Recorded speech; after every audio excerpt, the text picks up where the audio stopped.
ఏది జరిగినా దైవం మీద నిందేసేస్తాం మనం.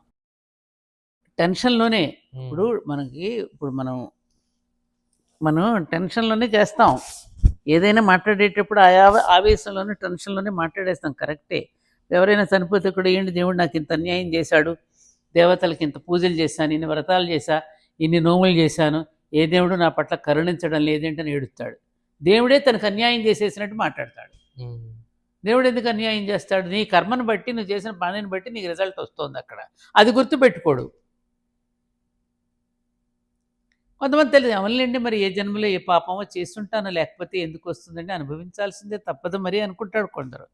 కొందరు నిందలన్నీ దేవుడి మీదే వేసేస్తారు. లేకపోతే ఇంక వేరే వాళ్ళ మీద వాడి వల్ల ఇలా జరిగింది, అయితే ఇన్ని దేవుళ్ళు చేయలేదు, ఈ దేవుడు కాకపోతే ఆ దేవుడు అని చెప్పి ఇంకో దేవుడి దగ్గర ఎంతమందిని చుట్ల మనం ఈ దేవుడు వరం లేదు కాబట్టి ఇంకో దేవుడు మీ దేవుళ్ళు ఎవరో వరం లేదు, మా మతంలోకి వచ్చేయండి ఇంకోటి వస్తాడు.